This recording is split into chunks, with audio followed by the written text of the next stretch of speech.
So you're gearing up to go to Nicaragua? Is that right? Yeah, I leave tomorrow. What are you doing there?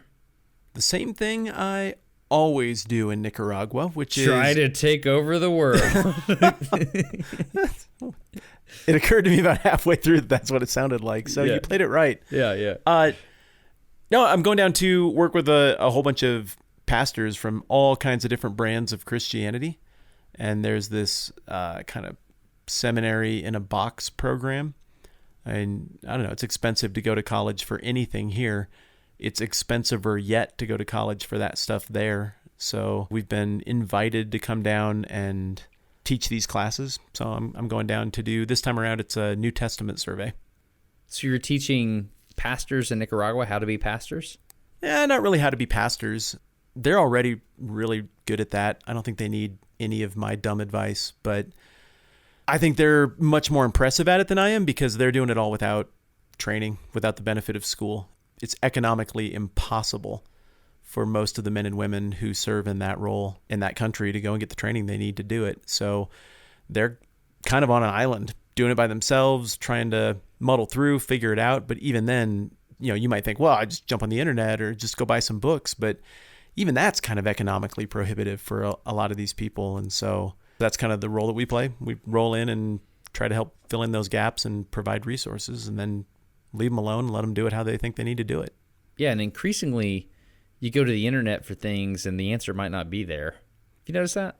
Or at least convoluted. Yeah. Yeah.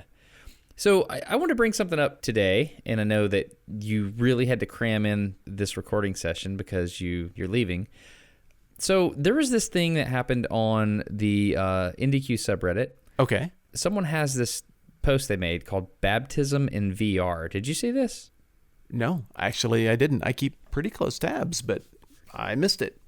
Yeah, it was 2 days ago. Okay. And so I realized that you're getting on an airplane and you're going to Nicaragua, and the whole reason you're going is to talk to people about, I don't know, if you teach people how to be a pastor or whatever it is you're doing, at what point do you talk about wearing suits that don't fit? What lesson is that involved in? Is that like the first week when you teach them that, or? What? Maybe this is a Southern thing. Suits that don't fit? Yeah, I just like to joke about what I don't even know how to wear a suit, period, man. I'm from Wyoming. I just know that like pastors think a lot about what they wear. They think a lot about it, apparently, because they always... Do they? I bet you do. Do I? I bet you do. Okay. All right. No. We're doing this. Do you?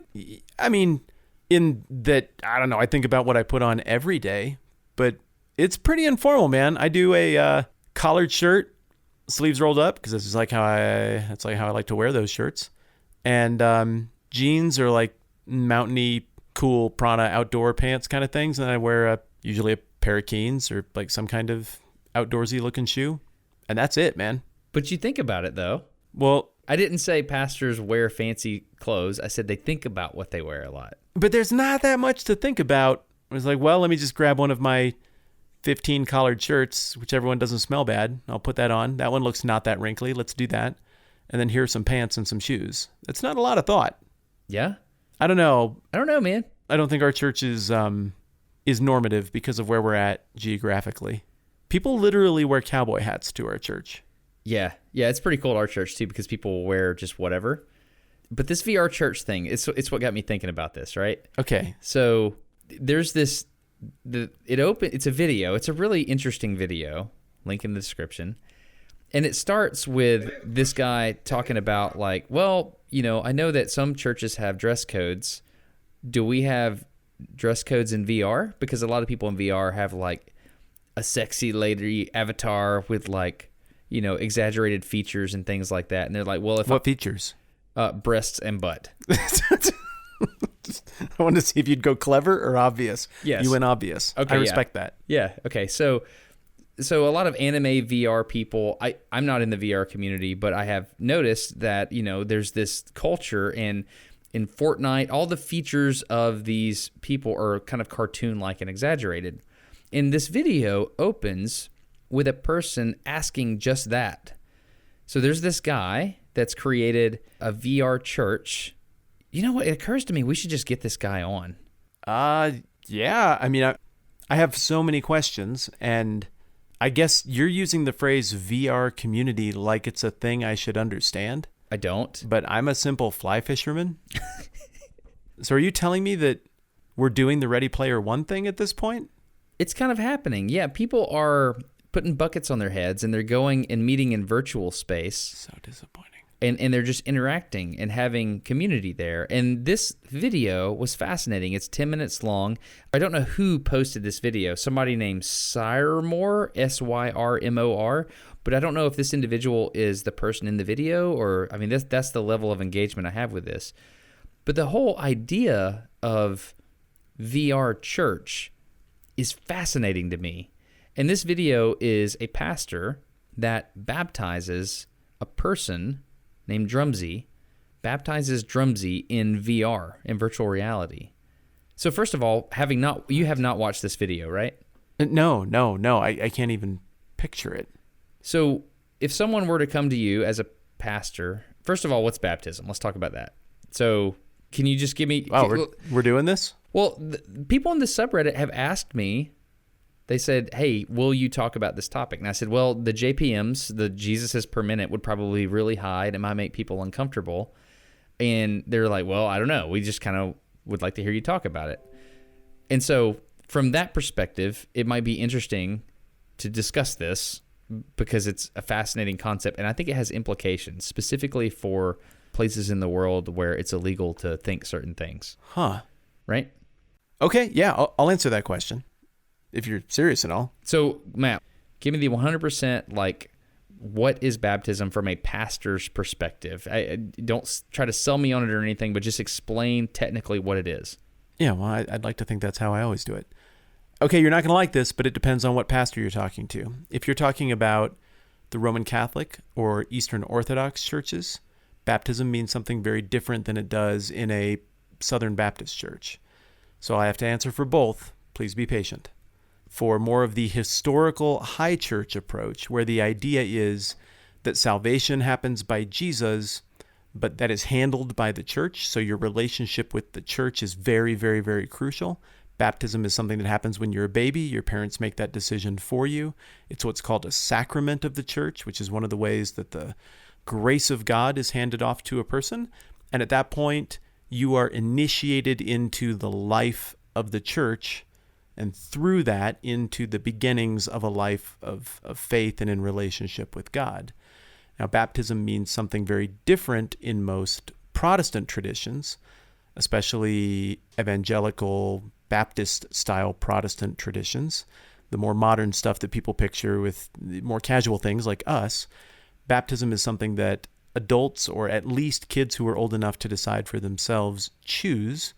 And they do this as a public way to tell everybody, hey, I am a follower of Jesus, and just like Jesus got baptized, symbolizing his death and resurrection, so I will be baptized literally by being dunked in water to symbolize me following him there, dying to myself, and being raised into new life in Jesus. That's how I would explain it. I think we're on the same page. There's nothing magical that happens at the moment. It is a super duper symbolic thing. In your tradition and mine, yes. A Roman Catholic would say, whoa, yeah, no, something does happen. There is a spiritual transaction and things happen in the heavenly realm, and this counts for something. So that's just a place where Christians see that a little bit differently. Pull that thread. What happens? Is there your name is not in a book, and then it's like, good guys, your name's not there, and then all of a sudden you go up front and somebody sprinkles water on your head or dunks you underwater, depending on what you believe, and all of a sudden your name is in the book? That's what people believe? There was a very, very smart early church father from North Africa named Tertullian. You ever heard of that guy? No. Most Roman Catholics probably have. They're more interested in these early Christian leaders than most Protestants are. But Tertullian famously said that he who does not have the church as his mother cannot have God as his father. Wait, or was that Cyprian? I don't know. It was one of those guys. It's one of those guys. So whatever the case, the meaning there being that access to God is somehow mediated through the official Roman Catholic Church. And so, I'm sorry, these questions are hard to answer without just absolutely pegging the JPMs. Are you still good here? Yeah, I gave you no prep. Okay. I saw a video. I wanted to talk to you about it, and I'm like, let's just do it. So you're asking the right questions here that lead back to the video. So, okay, I'm just going to keep going. You are welcome to interrupt me whenever you want. Let's just say it for the third chair. Hey, third chair, we know you're probably atheist or not, but we also know that you're smart and you probably want to know how this stuff works. And there's no dumb questions here, and we can just have the conversation, and you're a well-adjusted adult, right? Is that how that works? Cool. Yeah. I mean, sometimes I get down the rabbit hole a little bit and you're like, too much forest trees, something like that. So I'm just making sure. Making sure. Yeah, just do it. Okay. Do it. Yeah. In Matthew chapter 16, there's this breakthrough moment between Jesus and his disciples, Peter in particular, up to Matthew 16, which is one of the Gospels or the stories that describe the life and teaching of Jesus. Up until that point in the book, which is a little past halfway, it looks like Jesus is saying that he's the Son of God, the Messiah, the one who is the fulfillment of this super ancient prediction that there would be this one character who would bring about redemption and restoration to the broken world. And so people are starting to think it might be Jesus, and some people are really threatened by the idea it might be Jesus, but it would almost be blasphemous to even suggest that out loud. And so the disciples have been pretty mum on that point. And finally, Jesus pushes this to a confrontation point where he's like, who do people say that I am? I'm like, well, you're the reincarnation of some old prophet, or some other people say this. And he's like, okay, yeah, but who do you say that I am? And then Peter, who's always the bold one in the group, he decides to take a swipe at it. And he's like, you're the Christ, the Messiah.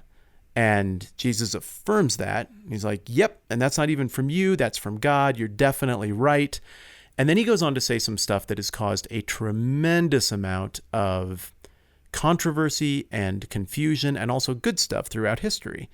He goes into this language about, yep, you're right, Peter, and on this rock, I'll build my church, and Hades isn't going to prevail against it, and whatever you bind on earth will be bound in heaven, and whatever you loose on earth will be loosed in heaven.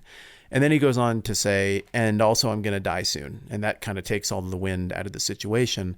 And then the very next thing that happens in Matthew 17 is the transfiguration, where Peter and James and John see Jesus in all of his glory and hear God's verbal affirmation of him. So there's a ton of theology that happens right there.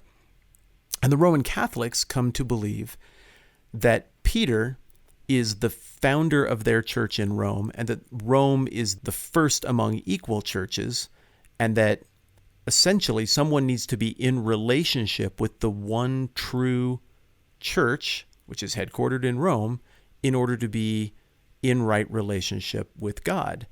Because Peter, and this gets back to your question about what happens when that baby gets baptized, because Peter, they believe, was given the ability to do and proclaim things on earth that would be binding in the spiritual realm. The Roman Catholics believe that when a priest who is descended from the spiritual lineage of Peter, so Peter hands off the keys to leadership of the church to the next pope and the next pope and the next pope, and those popes commission bishops, and those bishops commission priests, and those priests commission other priests. The Roman Catholic would say that anyone who is descended from that spiritual lineage of church authority and thus connected back to Peter and Jesus, when they perform a baptism, that is a binding and a loosing. That is a loosing the grace of heaven. That is a binding to the church. That's more my language than their language, I guess. And so there is a spiritual transaction in the mind of the Roman Catholic that happens at baptism. And at that point, then, in their mind, if that baby, God forbid, were to die, that then, well, the grace of God was conveyed through that baptism in that moment of infant baptism, and they're good.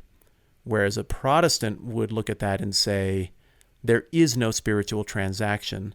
The spiritual transaction that matters here has already occurred when someone becomes a Christian through their understanding of who Jesus is and a decision to follow him as king of their life.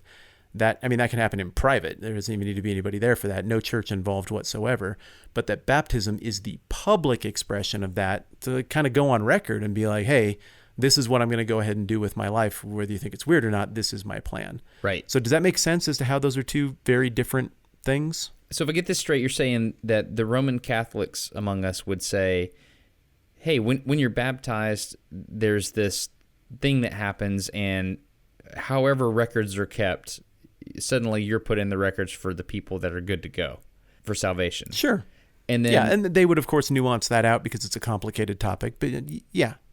And then the Protestants would say, or maybe even some other people, in the Eastern Church or things like that, they would say, okay, so, well, I don't even know. They'd say something along the lines of, well, salvation happens separately from that, and baptism is a way just to let other people here horizontally on this plane of existence with us, let them know what your plans are. That's the deal. Yeah, I think the Eastern Church would look more like the Roman Church. Okay. Than like us, but otherwise, I think you're right on there. Okay, so that brings me to this VR baptism, right? Okay, before you bring that up, let me make one more remark for the third chair that might be like, why on earth are we talking about this? Right. It is, as strange as this might sound, that debate about what baptism is and how it works and how salvation works, and does the church own salvation? Do individuals own salvation? That has had a much bigger effect on your life and the world than you know. Whether you're religious or not is irrelevant here. That question gets to the heart of where authority in Western civilization, in global civilization for the last 2,000 years lies. The Protestant Reformation, wars that have nothing to do with religion, are still somehow connected to this question because it creates this mingling of authority between church and state. So if it feels like, man, that's just a bunch of Jesus talk for no reason, I mean, well, it is Jesus talk, but also it's global history talk and like really important stuff. So there, that is my defense of why theology is important. Proceed. So, I mean, I think it's interesting because there's this moment at the end, I'll just say at the end of the Jesus story, I'll just say it that way, okay. Of our accounts. It's the Great Commission, right? It's where Jesus is on this mountain and he's about to like reveal the plan, right? Mm-hmm. And he's like, okay, here's the deal. I spent all this time on earth hanging out with you dudes. I'm about to like fly up into this cloud. You don't know that part yet, but I'm going to tell you this massively important thing before I do it. And he's like, I want you to do two things, guys. And we're like, oh my gosh, he's about to reveal like the master Jesus plan. He says, number one, go teach everybody about me. You know what I mean? The way it says is, go ye therefore and make disciples of all nations. And then he says this, baptizing them in the name of the Father and the Son and the Holy Spirit. So Jesus spends all this time on earth at this most critical moment in history, and he has two things to do. This is what he's telling us to do. Number one, go teach the nations about me. Number two, baptize them. That's pretty weird, man. Yeah. Let's say you're the dude that's going to take over the world. Okay, let's say that you're thinking in terms of power, humanity, and all that kinds of stuff. Rather not. But okay. let's just do the thought experiment here. I don't want it. Yeah. Okay, John. So you're going to think through this stuff. It comes the moment you're going to reveal your master plan to all of your followers, and go. What?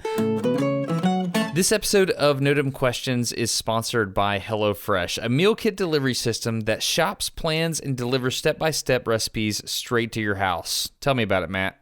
I think this is how people are going to do food moving forward. This is really catching on. It's caught on with us. It's super simple. I guess the exact phrase is home-cooked meals made simple. It's not simple for me any other way. This checks out.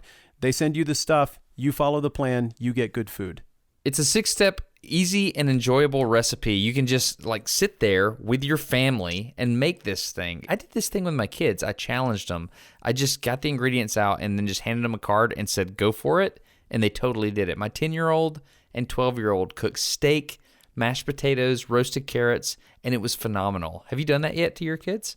So you just basically did like some kind of kids play set, except at the end you eat what they made with the play set? Except it wasn't a play set. It was real food cooked with real kitchen appliances, and it was really delicious. I mean, that's the deal. We haven't done that yet. I think the little guy isn't quite there, but I think the girls could hack that, and I think that might be something that we could like legitimately use as a parenting trick for like the next phase in their development as humans. I'm doing this. Yeah. No, I'll imitate you and I will tell you the results. If you've listened to this podcast, you know we love HelloFresh. So for $80 off your first month of HelloFresh, if you want to try it, go to HelloFresh.com/NDQ80 and enter NDQ80 at checkout. And for those of you who are not from the South and are confused by NDQ80, I'm going to take a run at it. For $80 off your first month of HelloFresh, go to HelloFresh.com/NDQ80 and enter NDQ80. That would be That's November Delta Quebec 80. Stole it from me. HelloFresh is good. Give it a shot. Have your kids do it. Tell us how it went when they took their first swipe at it. It's really good. I would love to see pictures of your kids cooking HelloFresh for you while you're like sipping on a tea with your feet up on the ottoman or something. That's what I want to see. Yeah, I get to beat everybody to the punch on that one. I will deliver as soon as possible, my friend. Let's do it. HelloFresh is good. We're not joking about this. We actually love this stuff. It's great for our families. We want it to be good for your families too. Give it a shot. HelloFresh.com/November Delta Quebec 80. HelloFresh.com/Noodle Duck Quack 80. It's really hard to remember all of those. 80. You got it. All right, back at it. Reveal the master plan to all your followers. To take over the world? Yeah, do it. Go. I don't want it. Yeah. Okay, so if I was actually going to take over the world, what would my master plan be? Well, everybody who's wanted to take over the world, their master plan has been tell people how the things are and eliminate everyone who doesn't dissent. I know. And that's why this is so weird. Jesus is like, depending on the version you read, he's like, go teach them and then baptize them. Literally go win hearts and minds. That's it. Right? Yeah. And what's so crazy about this... Okay. Go ahead. But in the larger context of the book of Matthew, win hearts and minds, I mean, that sounds like language we used for the invasion of Iraq. That's kind of tainted language. I want to slow roll that.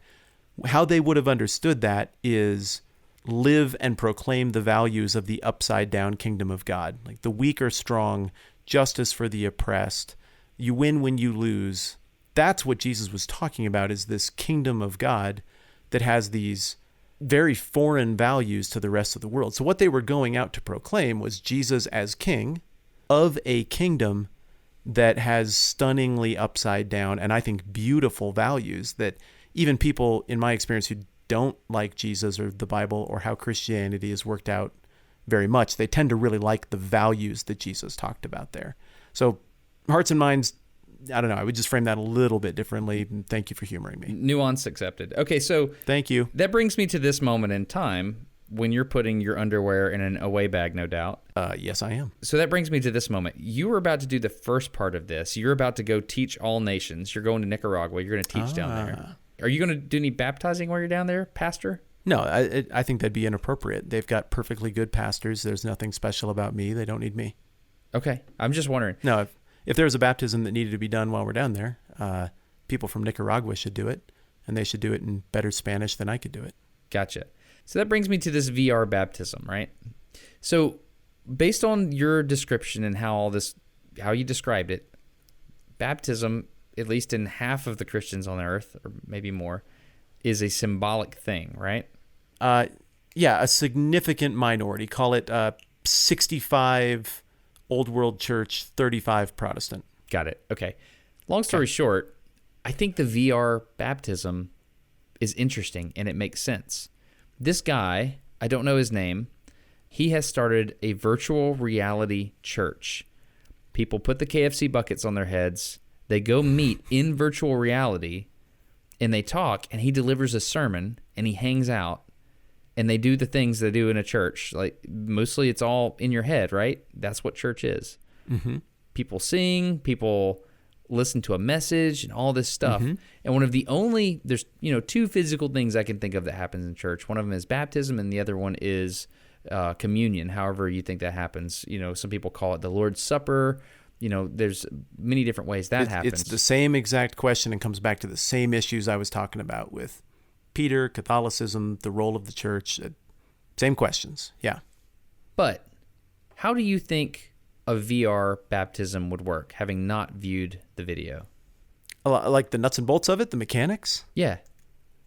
Well, let's do this. When you do a baptism, how do you do it? You fill up a tub of water and you take somebody up there and you say, I'm going to baptize you now in the name of the Father, the Son, and the Holy Spirit, and you dunk them underwater, right? That's what you do? I think that's pretty close. The term is immersion. Yeah, we have them do an explanation of their faith, however they see fit. For some people, that sounds really flowery and it's beautiful and it's great. For other people, it's kind of this clumsy, I was doing this and now I'm here and I'm doing this, and that's not exactly a theological treatise, and that's beautiful too. But we put the microphone in front of them and let them explain what this means to them and why they're doing it. And then, I usually have them plug their nose so they don't come up gagging and sputtering. And then I kind of put my hand behind somebody's, like, support the neck and head. And I stand outside the water, they stand in it. And I say, so-and-so, because of your profession of faith in Jesus Christ as Lord, I now baptize you in the name of the Father, the Son, and the Holy Spirit. And then I take them underwater and I pull them back up, and then I usually get a soaking wet hug, and that's with me for the rest of church. Is there anything magical about the water? Like the fact that it's water? Is there anything magical there? I knew you'd take us there. Yeah. And by using the word magical, you've tipped your hand as to your belief or your answer to the question. Yeah. Am I right? Yeah. So obviously, by your phrasing, you would say, no, there is not. Yeah. And I would say there's nothing magical about anything, because magic's not really a thing. But there may be something significant about that water that is being missed by doing it with fake water. Really? I'm not saying it doesn't work. I know the people in the Eastern Church and the Roman Catholic Church, they're not going for that. That's fly-by-night. Like, a Roman Catholic listening to this right now would be saying, that's my problem with Protestants right there. So they'd say I'm blasphemous. And for the third chair who don't know, Protestantism, that happened in 1517. That got started. You've heard of Martin Luther. Yeah. And it was a split away from the old Catholic Church. And so all of your Methodists and Baptists and sort of Episcopals, sort of my group, we're all Protestants. We're all part of the people who would say lots of great things about the Roman Catholic Church, but we don't think that Rome holds the keys to salvation. And we have more of a distributed power model than the Roman Church. And so we see a few things different. All of my Roman Catholic friends and the Roman Catholic listeners are like, no. That doesn't work. The water actually matters. And the action actually matters, because church is where the intersection of the unseen spiritual reality and the physical reality overlap. And you turn it into something virtual, you fundamentally alter the meaning. Whereas I think a Protestant's going to be more likely to be cool with it. This is what I would say. I would say watching this video made me think a lot of things. Okay. And I want to be mindful of your time. I know you have to pack and you have to go physically to Nicaragua, and you're going to go do what you believe is that part of the Great Commission that you're supposed to do. I got a little bit longer here. I'm fascinated by this conversation. Yeah, so this baptism that happens, you've got this guy that his avatar is an African-American man. Soto 7A23D is the word that's floating above his head. He's standing... Soto or Shoto? Soto, S-O-T-O. Okay. He is standing in front of Winnie the Pooh and an avatar girl, and they're in... A Na'vi? Excuse me? A Na'vi, like the blue... from the movie Avatar? No. Forgive me. She is an anime-looking avatar of a human. Okay, got it. I'm tracking. Yeah, sorry about that. So they're standing in front of this... It looks like they're on an endless water area. It looks like a sea, something you'd see down in Bolivia or something like that. Huh. And then he explains, how he started his VR church and stuff like that. And this drumsy person, who is the anime... I'll just say the anime chick in pink, it looks like an anime person.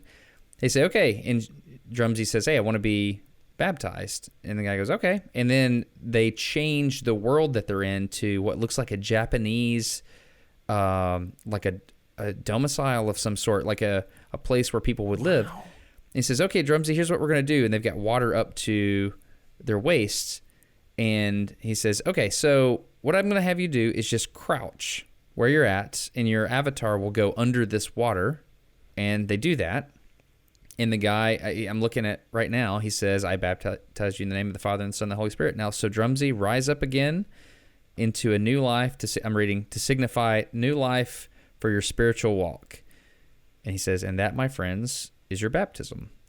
And, he explains it much like you probably do in your church.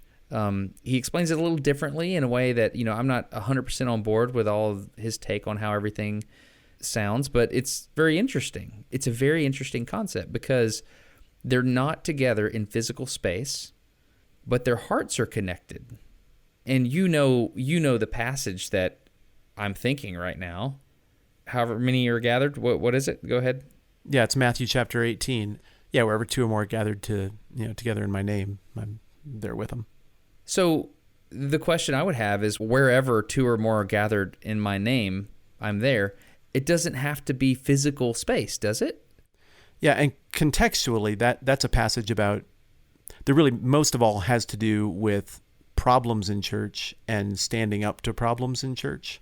Like, hey, you're going to have to go and confront some things, and it's going to be hard sometimes, but even if I'm not physically there, if you're unified in doing what I told you to do, I'm with you. That's kind of the take home. But it could apply the way you're using it too, I suppose. You see where I'm going with this? I really do. And you can hear my wheels spinning from all the way across the country. My thing is this. In this conversation, I'm not going to say either of the following things. This is a great idea. I like it. I think this is awesome. I have no problem with that. I'm also not going to say, this is a terrible idea. People shouldn't do it. That's sacrilegious. I need to think about it. And even after I think about it, I don't think I'm going to say either of those things. I don't know. People should try to pursue things that they think are important. And in this case, they're pursuing something I happen to think is really important too.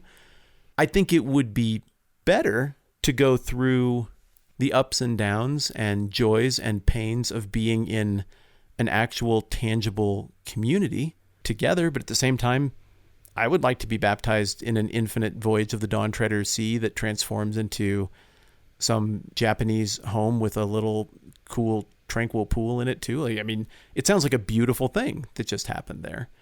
You're not asking me to do this, but I'm going to resist the temptation that I sometimes feel to try to put this into either the good bucket or the bad bucket, and instead try to go with the understand bucket. And so my question back to you would be, why do you think that happened? Why do you think that group exists? Why do you think in this day and age that church exists? And what do you make of the phenomenon? I think it's very interesting. Like, so for example, when you're on the internet and you want to learn about something, but you don't want other people to know that you're learning about it, you can do that, right? Ah, yeah. So you can try to peer into the world of glass blowing or beekeeping, or, what do these people think about this different political viewpoint that I don't want my friends to know I might secretly hold. You can kind of peek into those windows and you can see things like that. I've listened to your sermons on your website, on your church's website. I've listened to that. Thanks. And I'm assuming a lot of other people do that too. They kind of peek into your world there. Mm-hmm. So I think this is a really interesting thing to peek into matters of faith in a way that's not as like, oh, well, what do I wear to go to your church kind of thing. You know what I'm saying? And I found it interesting that the first thing this person said in the video, they're talking about, well, what do I wear in Avatar world when I go to VR church? And so that told me right off the bat what these people were thinking. Like, how am I supposed to act when I'm at a church? Because I want to do the things I'm supposed to do, but I don't know how to do it and I don't know what to ask. So I think in that respect, this is beautiful, right? I agree. I mean, it's beautiful. It takes all the social awkwardness. I don't know what to do. Where do I go? It takes all of that and then just does away with it. And this guy, this VR, I really want to talk to this dude. I don't know what his name is. It's just a really interesting way to handle it. But another thing that I think is interesting about it is I believe that my faith is not of this world. And so, for example, there's a lot of people that disagree, and they're like, well, you have to go to this specific place in Jerusalem and touch this wall, and this physical thing is tied to your, like when all those idiots in the ISIS guys, they were destroying all these holy sites. Boy, that ticks. You remember this? Do I remember it? Oh, my goodness. Yeah. We watched National Treasure last night, and it's from 2004, so I guess spoiler alert, spoil National Treasure. You get to the end, and they find the treasure room, and even the few things I was able to make out, it's like, whoa, that's amazing what they're trying to tell me was in this treasure room. And I wonder what else was in there. And I started thinking about all of that stuff and how hard it is to preserve. And my mind went right to ISIS. Did it It's really? Like those freaking jackwagons. What on earth is your problem? I don't care how much you disagree. Leave it alone. Right. It's one of our few points of connectedness to what people thought before us. I mean, leave it there so that you can point out how your ideology triumphed over it, even if you want to, you jerks. Just don't blow it up and bulldoze it. Every single image I saw of that as a historian, with everything that I believe, it turns my stomach. Yes, I remember. Yeah, so I don't know. If you tie your faith to anything physical in the physical world, then I don't know. It somewhat cheapens it to me. And so to me, it's hyper interesting that my faith in the most real way exists in my heart and in my mind. And this VR church seems to reflect the ultimate end goal of my faith. Because, for example, I don't know if you're tracking this, but when the first Muslim went to the International Space Station, you know they have to face Mecca when they pray, right? How do you do that? Well, yeah. Yes, I do know that. Yeah. Yeah, so when you're orbiting the Earth X number of times a day, and you're a Muslim, and by the way, have you ever been to a nation where the Muslim call to prayer happens? Have you ever seen that? Yeah, absolutely. A few different places. How did that feel to you? Did you see it? I mean, yeah, we stayed right next to a mosque. It's not really a minaret, but maybe you do call it a minaret.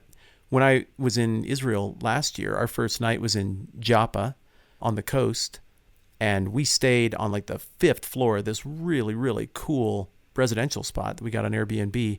And I mean, I could literally have thrown a tennis ball from the roof where I was sleeping and played catch with somebody on top of the, I don't know what you call it, the tower of the mosque where they played the prayers through the speakers. So it was right there. And boy, was it loud. We did not see that coming. So my first response is it can be jarring, but even though I don't practice the same religion, I've found there to be a lot to respect and appreciate about that level of devotion every time I've been in Africa or the Middle East and heard it. I guess that would be my impression. You? Yeah, it's interesting. The first time I experienced it in like mass form, like thousands of people at one time, was in the Gambia, in Banjul, the capital. It was very interesting. You know, just walking along the street and boom, suddenly everybody pulls out a rug, throws it down, and the call to prayer happens. And it was jarring, if I'm honest. I didn't know it was about to happen.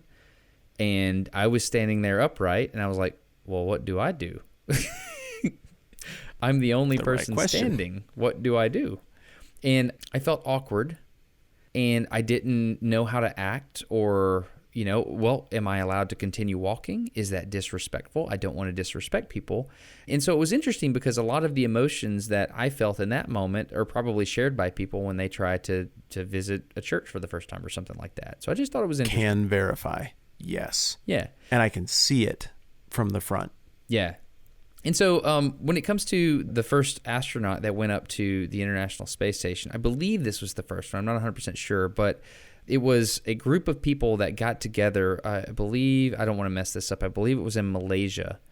And they said, well, what are we going to do? And so in Malaysia, they convened a conference of 150 scientists and scholars to try to figure out these questions. This was back in the early 2000s. And I actually have a document open here on my computer, and it is a guideline of performing Ibada at International Space Station. I think I'm saying the word correctly, Ibada. I'm not 100% sure. And so or Ibada, I don't know how to say it. I don't either. But they created a multi-page document telling you where to look, and it's an interesting thing. So when you tie your faith to physical places, it seems like you're limiting it to me. I see where you're getting at. Yeah, and so I think the idea of VR church, do you think it's the final form of church? I hope not. Why? I will say this. I don't think people should not do it. I see the beauty in what you're describing. I understand the value, but I don't think it's complete. I don't think you can do the things the church is supposed to do redemptively and in service to the world fully from that platform. I think we are physical beings that exist in a physical world, and if you think that there's an actual first cause that decided that it would be better for there to be something instead of nothing and initiated the physical laws of the universe, and that being thought highly enough of the physical world or valued it enough that he took on flesh, as Christians believe, and was here for a period of time and suffered an actual physical death and rose from the grave. I mean, that's a lot of the physical coming into play, and trying to divorce ourselves from that entirely, I don't think it's a complete expression of who we are as humans. I have the theological concern that I think it's just incomplete. Good, but just incomplete. Just like 10-minute Bible hour is incomplete. Don't go to church on 10-minute Bible hour. Weird. It's not what it's for. Do people do that? Do people tell you they do that? I think people are a little afraid to tell me they do that because they know what I think, and they know that I'm going to be like, yeah, go to church. Well, churches here suck. Yeah, maybe. I don't know. Try anyway. Like, make it better. That's part of what we do, is we figure out how to interact with people we don't get along well with. It's part of faith. But I also think, even apart from the theology of it, I just don't believe that's how humans are built. I think we have physical bodies for a reason, and I think they matter. And I don't think we can divorce ourselves from that and still feel complete in our relationships. So I think it's a good idea. I don't think anybody needs to police it or correct it. I think it's cool. I just think it's something that will gradually feel a little bit hollow for adherents who aren't complementing that with real world stuff. But I've always been skeptical of the bucket heads.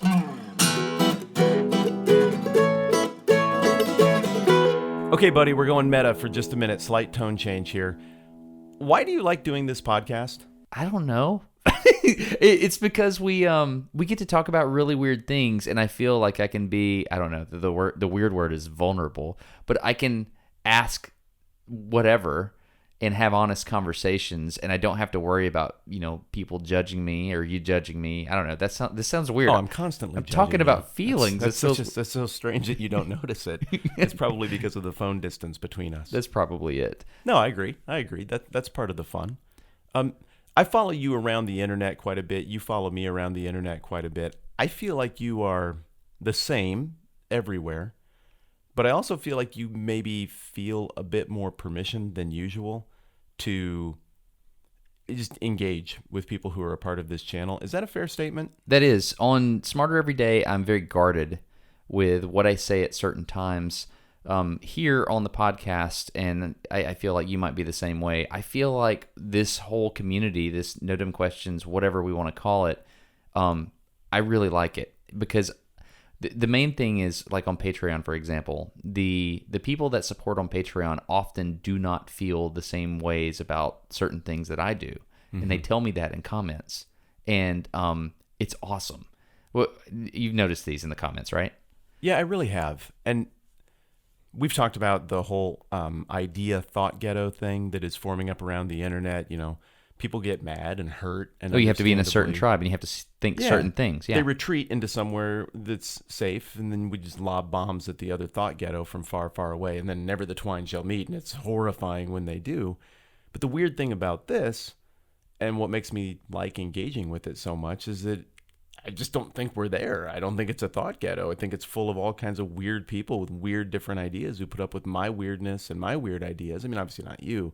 Your ideas are all the ones that are good and right and not weird. Of course, but the rest of us, my ideas are correct. We have to accommodate each other a little bit, And I just think that's bizarre. That I think if you took a cross section of our patrons, it would be a very, very bizarre thing for a cultural anthropologist to try to figure out how that happened. I agree. Yeah, so I think it makes sense just to say thank you to the patrons who don't think the same things as Matt does on certain topics about libertarianism and all your things that you think of. There are some people in the world who don't think those people things. That don't feel the same way about bidets as Matt Whitman. That's the one place where I might draw the line socially. or for me, I mean, you know, a lot of people think very different things about the world than I do. And still, when I read the comments on Patreon, it's clear that you get what we're doing here. You get that we're just trying to have an open, honest conversation, and we're dropping the guard a little bit, and we're being, can I say vulnerable, or does that make me feel like I have too many feelings? This is who we are. This is the stuff that informs how we think, for better or for worse, and sometimes it's for worse. But if you really want to know somebody and have an honest conversation, all that stuff is just This is part of the equation. It's part of the package. Yeah. Mature people get that, and this community is mature. I guess the way to say it is thank you, patrons, for being well-adjusted enough to want to support something that you may or may not agree with. In different times, I know there's no one that agrees with everything you think or everything I think. I don't agree with you. Obviously. Susan D. Whitman does. Your mom does? Yeah, she doesn't like a lot of your remarks. But. Oh, I can. Does your mom ever say like that, Destin? He's just so feisty sometimes. Well, first of all, Susan D. Whitman is not a Southern lady. Oh, she's not. No, she is. I don't even know how to do it. She's a stout Northerner who can handle. Oh, the cold don't weather. you know? No, that's Ole and Lena jokes from North Dakota. No, we're from Wyoming. We just sound like people. We just sound normal. Everyone else sounds wrong. Whereas I sound like an inbred hick. I understood what you were trying to imply there. It's amazing how much gap I left between those lines that you could exploit. No, you're reading exactly right. Bring it back. He Bring it thinks back. You're a lovely young man. Okay, so anyway, the point is, thank you, patrons, for supporting the podcast, even if you may not agree with what we're talking about here at any given day. Thanks for helping us figure all this out. Right on. Patreon.com/NotumQuestions is where people do that. Thanks to everybody who does.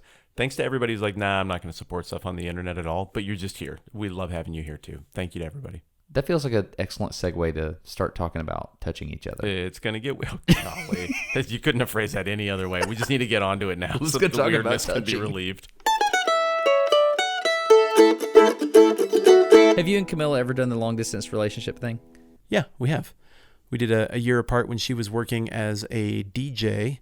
Did you know that Camilla was a country music DJ? What? A country music DJ? Oh, you didn't know this. When was this? Oh, that's so fun. I like it when we discover new things. No. She was a country music DJ in high school and college. I wish you could see my face right now. This makes me so happy. So I had a country music phase in my life for about 2 years. And there's this little... Who was popular when you did that? Oh, this was obviously like Randy Travis. And this is when some weird people were coming onto the scene, like Tim McGraw. It's when they were first starting. It was just like this little period of time, but I still know those songs. Those are the country music songs I know. We just need to talk about country music sometime. Today is not the day. Yeah, you got to go. But sometime like that. No, not even because of that. It's because we're on another topic, and that rabbit hole is so deep. Yeah, for another time. But she was a country music DJ, and she first worked at a country music station in the Bohemian Alps of Nebraska, where everybody was from a part of the world that loved polka. So she played country most of the time, but she was also responsible for Kansas City Royals games and polka night. And so she also knows a tremendous amount about polka. What? And I don't remember what was it, but she interning at a radio station or something in Meade, Kansas, KJIL, maybe it was called. And we had to do the maybe sophomore, junior year of college, 3 or 4 months by distance. And yeah, so yes, I've done it, and it was different and it was tough. And I'm glad that now we share a home. Yeah, there's something about, like, even if I'm working really late and stuff like that, it's something about crawling in bed with my wife, even when she's asleep, and rolling over and just giving her a little pat on the shoulder, or, driving somewhere with my wife and reaching over and holding her hand, or like hanging out with your buddies and giving them a physical Holding fist hands. bump, right? Oh, got it. Yeah. No, I don't want to hold your hand. I did hold hands with Brady. Did I tell you this? I bet he rolled with it. Oh, he totally did. We went skating, like roller skating in New York, and he was in town. I was like, dude, you want to come to this party? I could totally get you in. And it was so funny. What did you guys skate to? What song was on? There was, I don't know, tons of different songs. And I was enjoying it. And Brady looks at me and goes, I hope it was Time After Time by Cyndi Lauper. Yeah, let's just assume it was. And Brady looks at me and goes, do you know when things happen and you get hurt and you look back and you're like, I knew I shouldn't have done it? I was like, yeah. He goes, I'm feeling that right now, but before the part where I get hurt. I was like, you got this, bro. Hold my hand. And he's like, I'm not going to. And I just grabbed his hand and started pulling him, and he couldn't stop. So there we were. Did you make eye contact when you took his hand? No, of course not. Logan Smalley from Ted Ed disappointing. was there, and I was like, Logan, get a picture. Pictures. It was fantastic. That was a great evening. I had to catch up with him. It was fun. Anyway, my point is, there's something about physically being in the same place and same time as your friends or whoever you're with. There's something important about that. I don't know what it is. And there's science behind that. What? There's a whole chemical science to touch. Are you being serious? And to companionship and proximity. Absolutely. Oh, you know and what? I don't think it's quackery either. I mean, there is who was I just watching? Oh yeah, I was watching a body language expert who was like this longtime FBI or CIA interrogator. He did this great video on one of the popular YouTube channels. It's real hyper produced and everything. And he was talking about body language. He wrote a book on it. The book looks interesting. Can't remember the guy's name. He just went and supervised people's interactions. They put him on camera, people start talking and stuff, and then he'd just bust in and be like, okay, this, and look at how your hands are and all of this. Are you feeling this? Fascinating. Whoa. He's like, now, shake hands. And he's like, okay, the handshake's a really interesting part of interaction because when you first meet someone, all kinds of things that we used to think were just intuitive, but that we now understand are part intuitive and part chemical, are released in this process. And whether or not you are oriented positively or negatively to a person, that gets kind of affirmed chemically in that touch. I tell you what, dude, and this is going to sound really weird, but there was a guy one time who I shook hands with as a young man in high school, and he didn't do anything wrong. The handshake was fine, just normal, run-of-the-mill handshake, but I didn't like him after the handshake. What? And I didn't know why. And then some stuff came out about some decisions he's made, and I had no clue as to what that was, but I feel like there was some kind of almost chemical level decision there that was almost not even in keeping with my intuition. My intuition was fine, but I just didn't like him.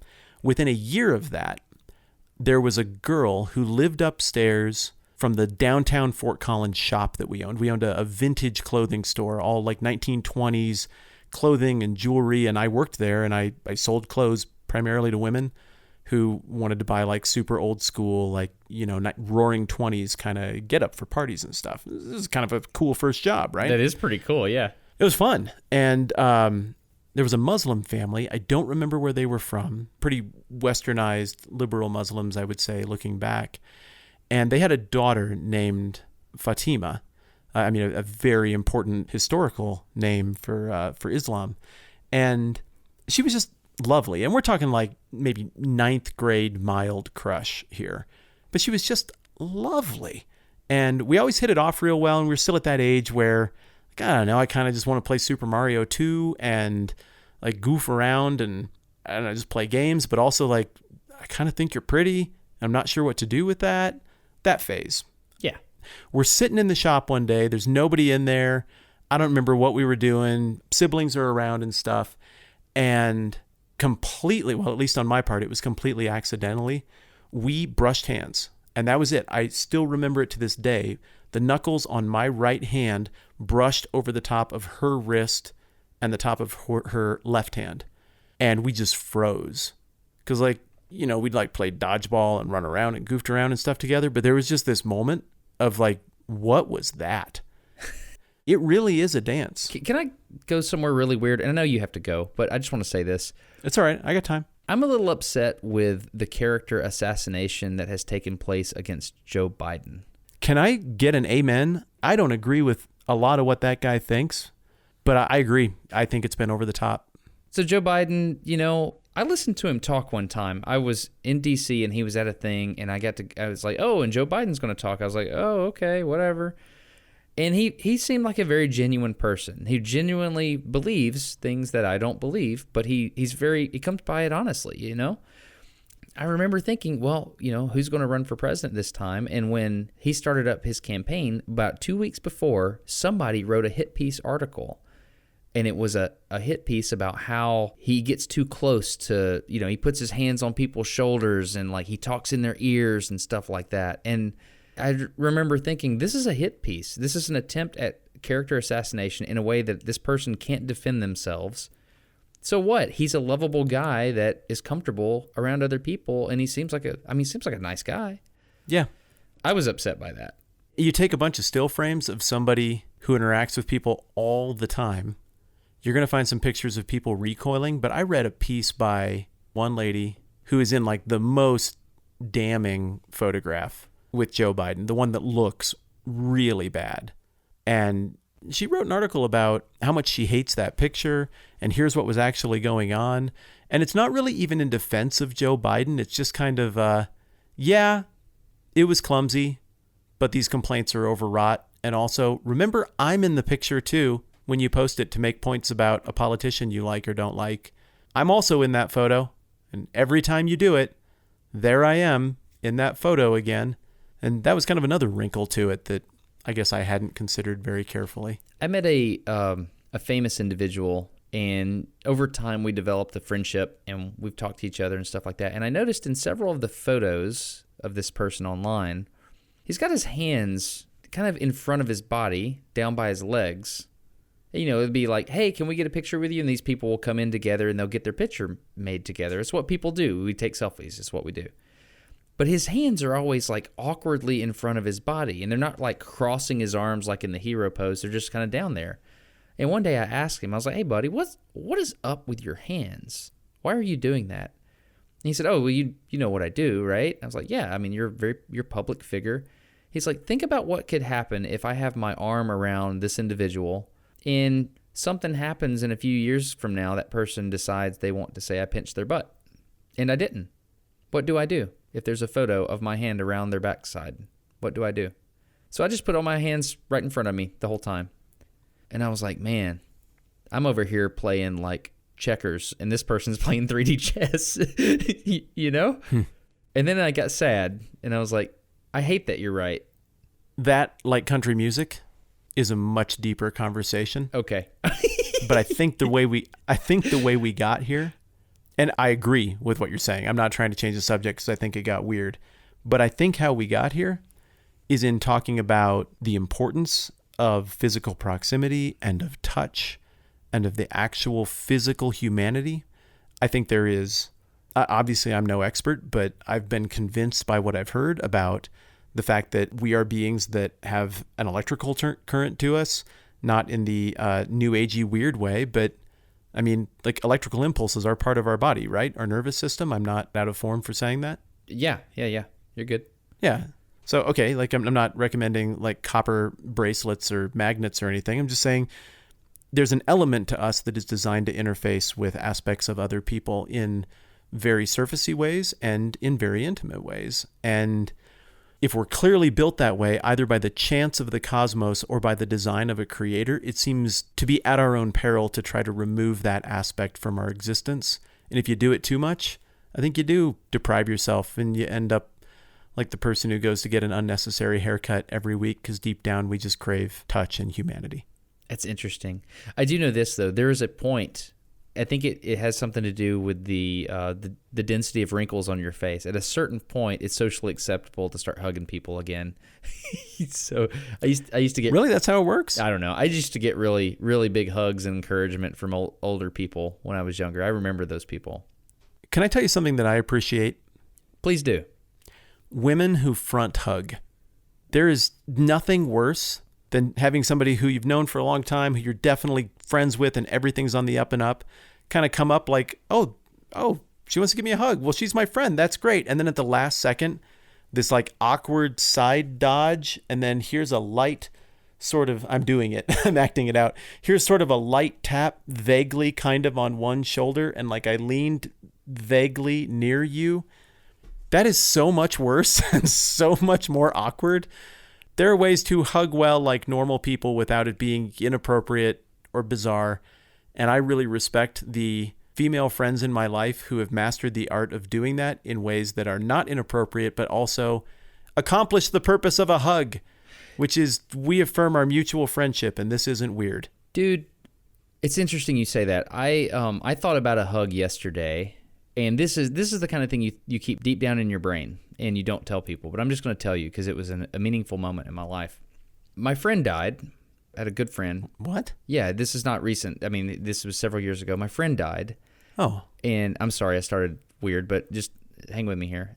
And so we were a couple friends with these people, and the widow lived very close to me, and things, you know, we're in the aftermath of that. Like he was a young man, and we were trying to figure out what does the future look like with, you know, him gone and her still here, and they're away from people. And she called me one day, and I was like, look, here's my number. You are calling me if anything happens at all, absolutely anything. And she called me, and she was upset, and my wife wasn't home. And I went over, and there were birds that had fallen out of a nest. A predator had come along and gotten one of the baby birds. And there were other birds that were there, and they were just kind of fending for herself, and she was protecting them. And this is in the wake of the biggest loss of her life, right? Yeah. She's a young lady, I'm a young man, and we're sitting there, and it's very important to always be on the up and up with someone of the other gender, in my family, with my wife. I want her to know wherever I'm at with anybody at any time. She had experienced an incredible emotional loss, and she was defending these birds, and I think it was just the straw that broke the camel's back. It was just this representation of loss and death and the evil of the world and, all this stuff, and it just happened right there in the front yard. And she was crying. And I was the only phone number to call, right? I just hugged her. I'm like, hey, I got the birds. I got the birds in the box. I'm just going to sit here right now and hug you. You need a hug. And I just hugged her. I pass that place that hug happened every once in a while, and I think about that hug, not for weird reasons, but like for a lot of reasons, because I was feeling lost at the time too, and I was like, man, that was like raw emotion. We were both experiencing loss, and like, why did we hug? Well, I mean, she needed it, and I knew that, and I gave her a hug, and I don't know why, but what did it do? What did the hug do? Am I making any sense right now? My guess would be mutually encouraged hurting people in a way that was appropriate. Yeah. What did Tara think of the hug? Oh, awesome. Is obviously the thing to do, right? Right. I don't know. It's just a weird thing. Why does a hug comfort? Yeah, I need to figure out what this video was and forward it to you, because I think this body language expert guy spoke to that as well. I don't know that I remember fully or buy fully what he said, but, well, for the people who'd frame it this way, at the evolutionary level, it serves the same, an exaggerated sense of the same purpose as folding your arms when you're a little uncomfortable. That's a self-hug.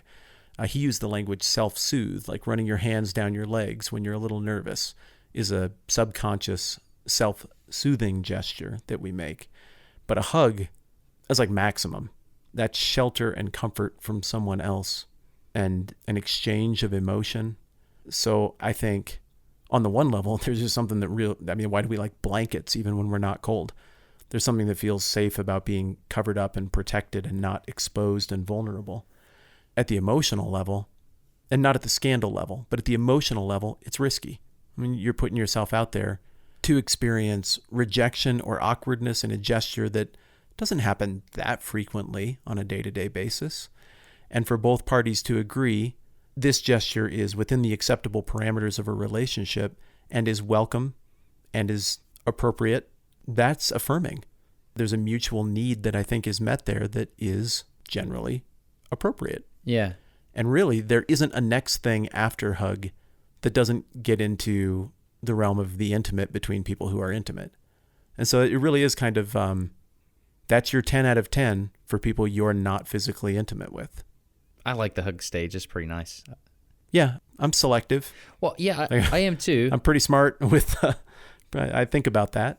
Yeah, I remember I saw this happen. Somebody was on stage and they're like, can I hug you? And the person said, no, I don't know you. Who was it?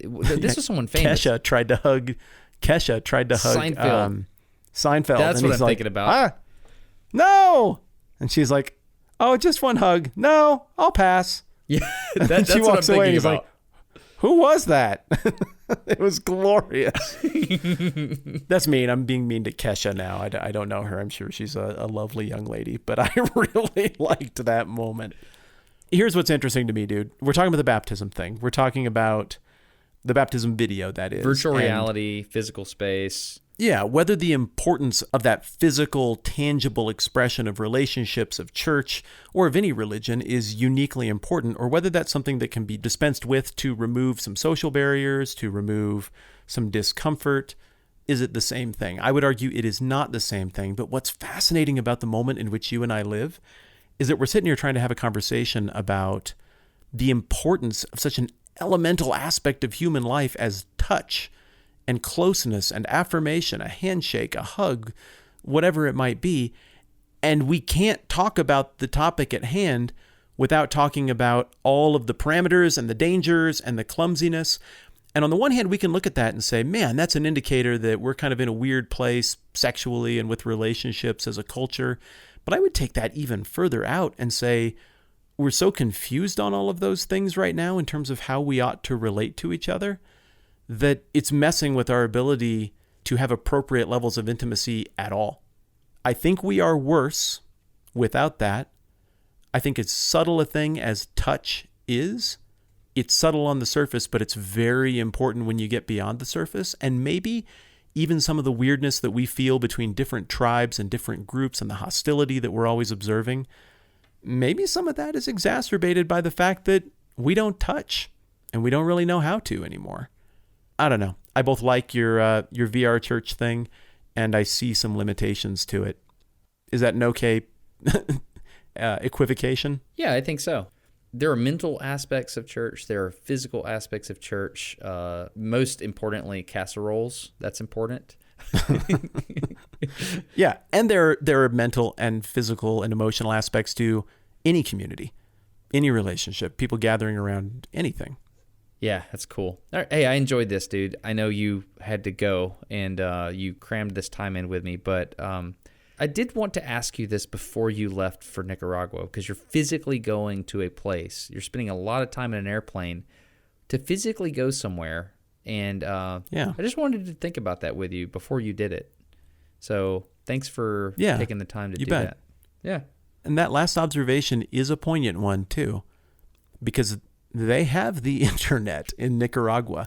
They're very sophisticated, smart people. They have all the things. Right, yeah. And I could sit on my butt in my office and talk into a camera. It's not the same, though. But why do we all know that it would be better to get on the plane and go? And that can just be a rhetorical question, and maybe even a question for the third chair to kick around. But we all know it would be better to be there.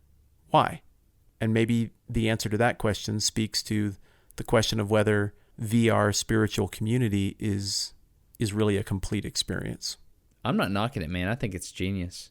I'm not prepared to knock it either. And if I came off that way, then I'm being too harsh. No. I think there's beauty and limitedness to it. No. I think what you're saying is, I think there's advantages and disadvantages. That's the way I would say it.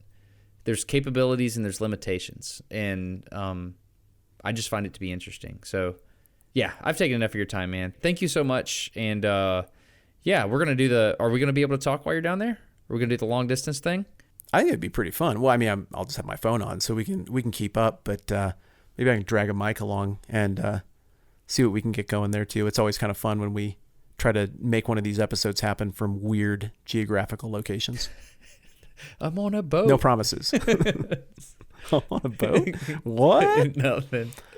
All right, buddy. I'm going to go pack some stuff. Thank you. Yeah, it was fun, man. Thanks for your time. Yeah, be safe. Agreed. Good topic. Be safe on your trip. Yeah, I'll do my best. Catch you soon. All right, man. Bye. See ya.